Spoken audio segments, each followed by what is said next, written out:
I don't even know where to begin with this one, honestly. I don't even know where to begin. So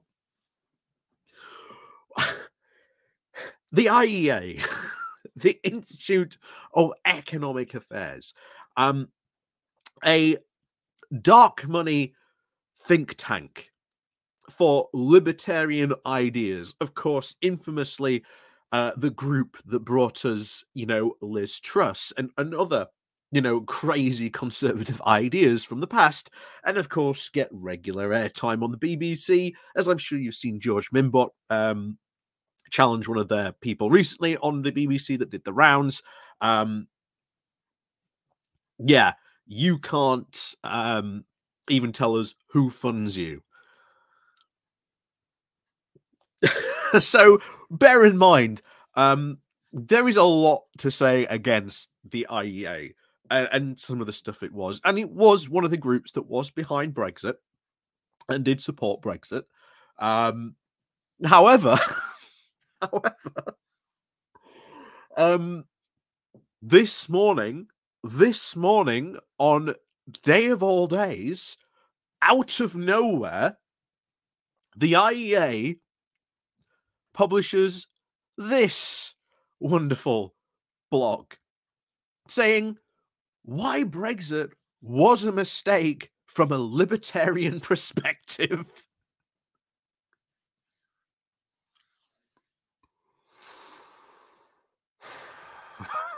you know how I once said a while ago, and bear in mind, people in the comments said, "Oh, that'll never happen."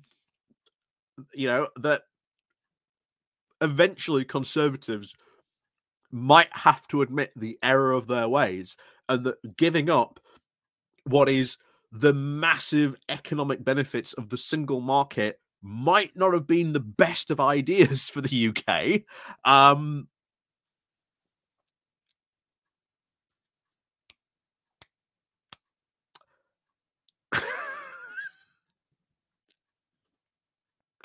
Yeah. So apparently this is happening. We'll see. We will see what response this gets, or if there are other articles that get published that said, actually, maybe Brexit was a bit of a mistake, whoopsie doopsie.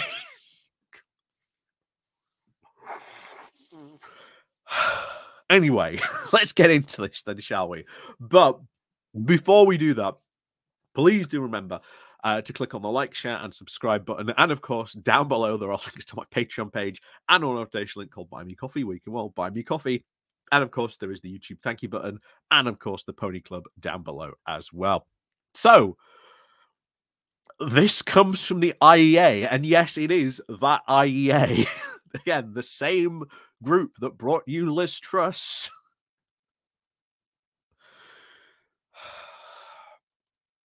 So, why Brexit was a mistake from a libertarian perspective. So, many libertarians supported Brexit, believing that it would reduce government layers and bring power closer to the British people. They saw this as an opportunity to escape the control of Brussels technocracy and extracting the increased autonomy and economic freedom. However, this article argues that Brexit, rather than decreasing governmental control, has intensified it in the UK.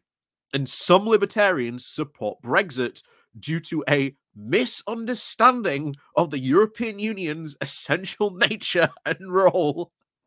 Really? Really? So you're saying people voted for Brexit because they didn't understand what the EU was?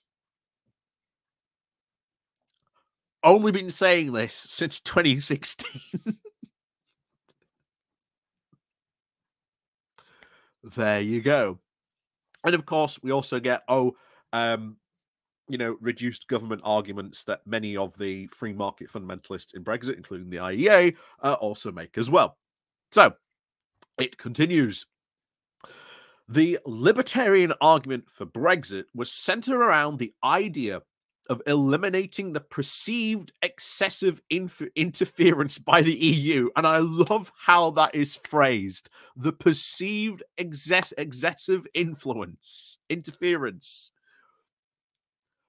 So they're already admitting that one of the big things that Brexiteers said was the EU was this terrible thing. It had too much influence, it had too much interference. It was really terrible. Oh no, that was all perceived. You mean like the House of Lords said years ago in 2016? And as we have been saying ever since then,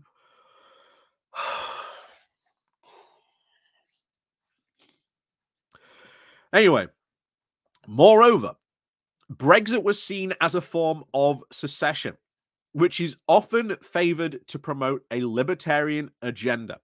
Supporters of Brexit envisioned a rejuvenated Britain, regaining sovereignty and experiencing fewer regulatory constraints. They imagined a country liberated from Brussels and Luxembourg and able to independently navigate its future, potentially leading to greater liberal and economic efficiency. However, this perspective failed to understand the EU's function and the implications from breaking away from it. Wow. You mean people didn't once again understand what the EU was? To borrow the phrase from Paul Joseph Watson for a second, imagine my shock at that. Oh, anyway, the critique of the EU often portrays it as an overreaching superstate. My God, this is just so cathartic reading this. I cannot stress how cathartic reading this is, because as I said before, we've only been saying this for years. And yet, remember, this is coming from the IEA, who were like very pro-Brexit and wanted to really pursue the exact same things it is criticizing people for saying this is why we broke away from the EU. So, back to it. So it was portrayed as an overreaching superstate, taking over national sovereignty. This perspective, fueled by further rhetoric of the EU Commission's technocrats and the broader Brussels establishment, erroneously suggests that ambitions for a European superstate, a microception, played a role in the UK's decision to leave the EU. This interpretation overlooks the true nature and purpose of the EU. Contrary to being an emerging superstate, the EU essentially operates as a collection of regimes designed to check excessive state power. The notion of the EU as a nascent absolute state is a misinterpretation of its real function: to regulate and balance state powers, particularly in economic matters.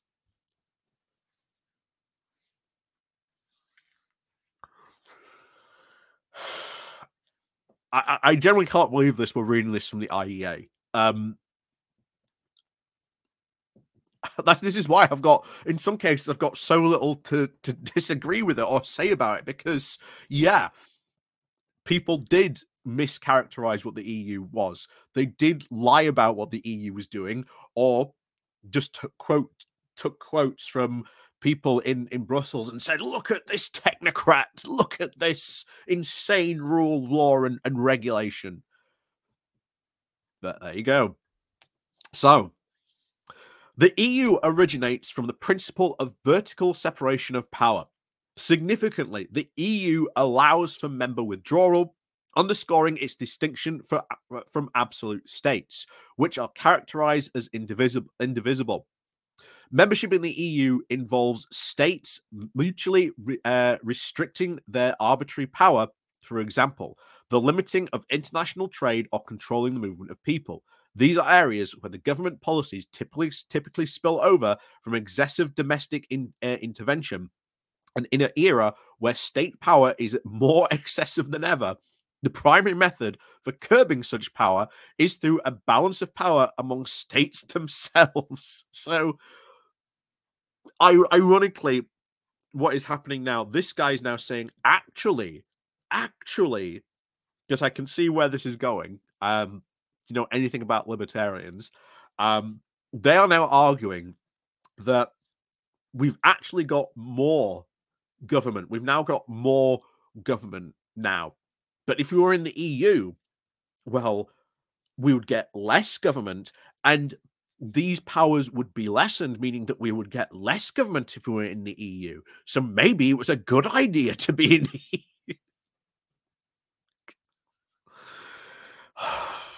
Anyway, the European Union's foremost goal is to diffuse and limit power rather than centralize it. Um, that's a very disagree with you on that, but there you go. This approach is, of course, evident in the EU's efforts to curtail excessive state intervention in trade, capital movement, and the flow of money in monetary matters. The creation of an independent European central bank following the Maastricht Treaty was aimed at imposing restraint on monetary debasement, a common strategy for overreaching states. Here's the thing: we never joined that. We were never part of the EU central bank because we never joined the euro. But there you go. But also very much worth pointing out, I wonder what this person thinks of our central bank. you know, the the UK's, Bank of England. What does it think of the power that the Bank of England has over our economy? I certainly think they might have very different ideas to that of the EU one. So the EU mechanisms are structured to balance and regulate rather than amass power over economic activities. The quantitative easing program undertaken by the ECB does indeed mark a hiatus in EU policy. However, this primarily arose from the fiscal irresponsibility of national governments. I love it. The fiscal irresponsibility. No, the fiscal irresponsibility did not come from national governments. This came from essentially the 2008 US market housing crash, where so many banks around the world were just engaged in this massive monopoly of money gambling that just did not exist and were massively overblowing house prices. And as people said, no one really learnt the lesson from those 2008 crashes. It has still been, they stopped doing it for a while, but now they've changed the name of things and they're just doing it again. And as people have said, it is very likely that could happen again. And especially for a UK that is now outside the EU, which, as we've said, would make us more vulnerable to economic shocks like 2008. We are heavily invested in the UK in housing in the UK, which is, again, something we should need to tackle at some point or another, but would be very difficult to do. If that happens again, we're going to probably have to engage in quantitative easing. And remember, a lot of libertarians were very against quantitative easing. And like I say, this was not from, quote, overly ambitious national governments. It resulted because of the 2008 financial crisis.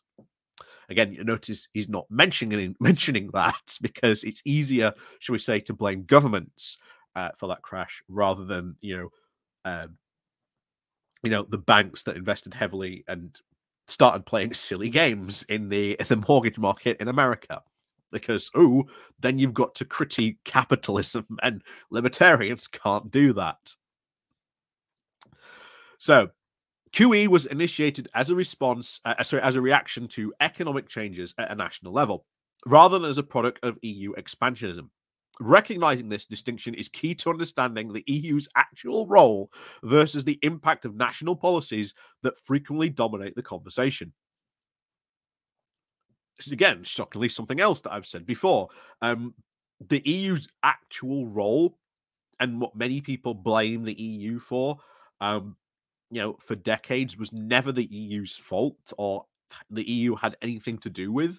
It was just national policies that had really failed or the government was just not really doing or paying attention to at that moment in time. And as we said before, austerity has a lot to answer for a lot of the problems in the UK.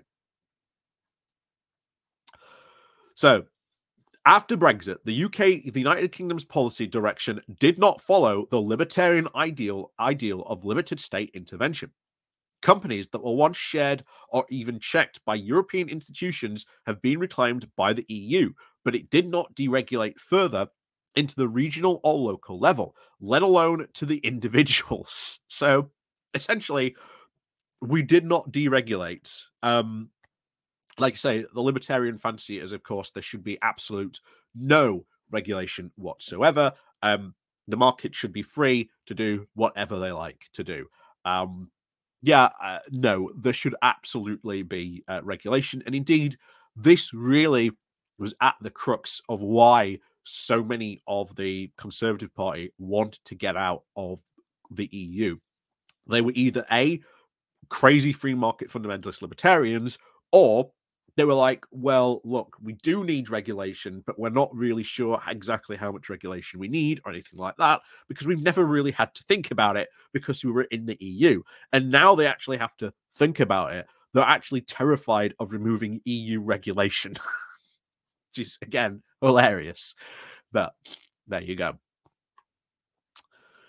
Brexit, contrary to what was being moved towards greater liberty, was primarily driven by a desire to protect the British welfare states. What? Brexit was driven by the primary desire to protect the British welfare state.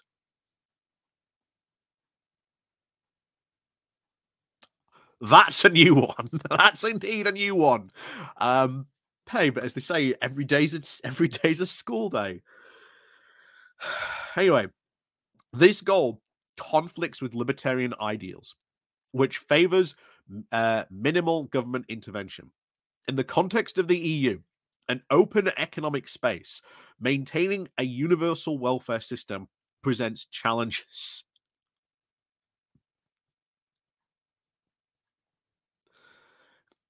Maintaining that universal system was actually very easy, actually, because, we just had to, fund it and, tax people properly. Wasn't really an issue. And especially when you go out to the Blair years, where we did see proper funding of like the universal welfare system. Bear in mind, they're being very sneaky here when they say this. They're not just talking about unemployment benefits. They are talking about things like the NHS as well. They're talking about a whole range of systems. This is what we've said before when you are speaking to libertarians. They say some things and they include a ton of other things, and when they include this in their arguments. So they're not just talking about things like unemployment benefits. They are talking a whole range of things when they mean that, including things like the NHS. So, withdrawal from the EU thus reflected a preference for state-driven solutions, diverging from the libertarian vision of a deregulated Britain with limited state duties. At least I'm glad they admit that there. Moreover, after leaving the UK, after leaving the EU, the UK continues to collaborate with it in areas that it often criticised were by libertarians. This includes the participation in European research funding and migration control. Such ongoing involvement indicates the selective withdrawal from the EU. The UK retains connections in areas that challenge the libertarian goal of minimal state interference and, of course, free movement. And bear in mind, this is what would, I think, surprise a lot of people. Libertarians overwhelmingly are in favor of like free movement, because to them it means, you can have cheap foreign labor. The thing is, in the UK, we have minimum wage. So this idea of you can bring in all this, extra cheap labor doesn't really work in the UK because, as we've said before, we have minimum wage. Libertarians massively against minimum wage. That would also be included in their welfare state declaration of things they wanted to get rid of. So don't be like, fooled by thinking, oh, wow, therefore, free movement. No, there's a whole reason why they are behind that. So the EU's method, of course, centralized research funding, is from a libertarian perspective an example of excessive bureaucratic control, except it has been overwhelmingly successful. overwhelmingly successful. Things like the Horizon program have been massively successful. Galileo, the EU's answer to GPS, that's going to be probably online. And I'm not sure exactly when the start date for that is. That is going to be massive for the EU because it means that we now don't have to rely on US satellite systems. We can rely on our own systems, which, again, bear in mind, the UK did put a lot of money into helping prepare for Galileo. Now we're out of the EU, we don't get access to it unless we start, shall we say, paying for it as well. But I think now we're back in Horizon, maybe that is something we should probably pursue with, cooperation with the EU on these things. Anyway, so these individuals necessarily, these individuals, individuals necessarily lack the cohesive understanding required to effectively distribute resources across a wide range of spectrum of research areas. Basically, what they're saying here is, oh, look, you aren't funding the quote correct things. Well, it's up to you guys to say what exactly we aren't funding. The absence of efficient economic calculation mechanisms results in politically motivated allocation of funds. Typically, these projects favored are sympathetic to government intervention whilst neglecting research that questions its merits. So, why aren't you funding research that questions really successful government interventions? Why aren't you doing it? Gee, I wonder why. But bear in mind, if you want to go and, quote, fund your own research, maybe you should. Maybe you should do that. And show why you deserve, or are at least deserving of that infrastructure, of that funding. And bear in mind, when people often go back and look at these papers that have been released, turns out they're full of holes. Lots of very cherry-picked data, and missing out a whole other sheets of data, which would sort of, well, prove their conclusions wrong. Trust me, it's a whole thing, again, in the libertarian system. So the UK's decision to maintain its involvement in this framework post-Brexit is indicative of a state-centric approach which deviates from the anticipated libertarian path. While examining the outcomes of Brexit through a libertarian lens, there is a noticeable divergence from the expected results. Libertarians had hoped for a reduction in state involvement, greater economic freedom, and move towards decentralized power. However, the reality has now been quite different, marked by state control and policies that contradict libertarian ideals. This situation underscores the importance of critically re-evaluating the libertarian point of view of Brexit and understanding its implications. Wow. That will be interesting to see what they come up with. Reassessment of the European Union's role in the aftermath of Brexit highlights its capacity as a stabilizing agent against excessive state controls, especially in economic matters. The EU policies governing trade and human mobility, while not flawless, do act to curb the solidarity powers of individual member states. In the wake of Brexit, the United Kingdom shifted even further away from the libertarian ideal of minimal government intervention in these areas. So, are we going to get an argument of this is why we should rejoin the EU from a libertarian perspective? Because we'd get less government? That will be hilarious if we do get that. Anyway, the Brexit saga offers essential insights to the development of libertarian policies, and it illustrates the challenges of detaching state authority from international cooperation and underscores the dangers of aligned state centralization in the quest for national sovereignty. So here's the thing. Libertarians are massively against international cooperation. As you see, they're massively against Horizon. But Horizon has done so many good projects. The Galileo satellite system is just one of the many things that they do. I've got a friend who works in Manchester, does a lot of stuff for space projects. and stuff like that. In fact, that might be a good idea to get on. I'll have to see. We'll have to see if we can get him on at some point. That will be interesting. But anyway, yeah. So yeah, it'd be interesting. Be very, very interesting for a lot of points of reasons. But there you go. So libertarians should indeed heed these lessons in the future policy proposals, emphasizing a better cooperation of international affairs and to de-escalate the equilibrium between national self-governance and the restrained influence of supranational organizations like the EU. Currently, the discussion surrounding the United Kingdom with the relationship with the EU Convention on Human Rights is becoming increasingly critical. Should the UK decide to withdraw, it would likely lead to a more extreme stance in the state's policies towards migrants, as well as cause potential disruption in the decentralized judicial complexities within the UK. Not less seen, of course, the Good Friday Agreement.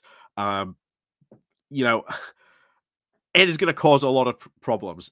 Needless to say, as I said before, if the Conservative Party ever does consider doing this and putting this in their manifesto, then this needs to be, the left needs to get their act together and say, right, we are not letting, the Conservatives in again. We are, keeping them out specifically for a very good reason.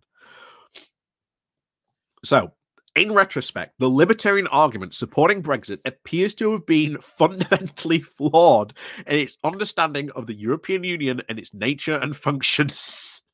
I love that. So if you're a libertarian and you supported Brexit, you were wrong. Again, according to the IEA. Anyway, this misunderstanding has now contributed to an increased centralization of power in the UK and policies that contradict libertarian principles. These developments highlight the need for re-evaluation of libertarian views on national sovereignty and international economic cooperation, particularly in the context of where state regulation is almost without limits. Interesting. International cooperation on economic policies and regulation. Is that an argument for you joining the customs union single market? I wonder. Anyway, as libertarians reassess the lessons from Brexit, a priority should be to formulate policies that truly do embody minimal state intervention and promote individual freedoms.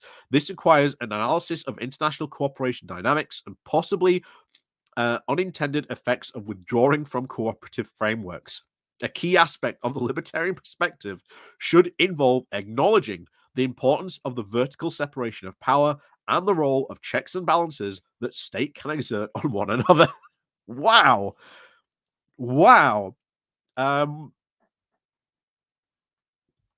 Yeah.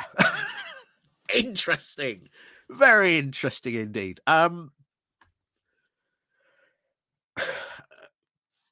Honestly, I don't know what to say to a lot of that, because some of that is like, yeah, you did get Brexit wrong. Yeah, there was a lot of misconceptions about the EU, about what was said and what were the implications of actually withdrawing from the EU. But of course, remember, the IEA brought out Lis Truss.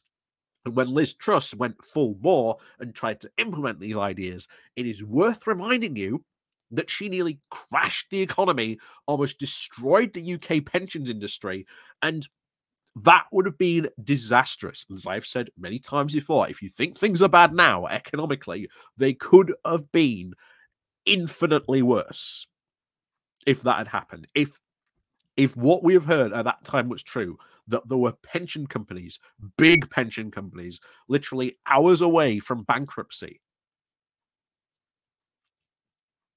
then yeah, it could have been infinitely worse. And remember, who was coming up and creating all these policies for Lis Truss to implement? It was the IEA. There is a reason why she rewarded the IEA president and put him in the House of Lords. So much for limited government, right? You'd have thought a libertarian would not join the House of Lords in a month of Sundays, because after all, that's just increasing the size of government. But anyway, interesting times. So do you think we're going to see more articles like this saying, well, actually, Brexit was a mistake? Because it said fully there, and there was no, bear in mind, there was no explicit call to rejoin the European Union there, or like, you know, things like the single market custom union. But there was a lot of stuff there. You could say you're like almost there at saying that. You're like almost there. You're just not there yet. You're there, you're not there. But they didn't have far to go to saying the exact same thing as, maybe we should rejoin the.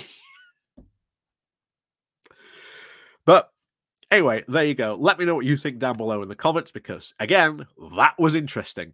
But as always, thank you very much for watching. And of course, as always, we'll see you all next time.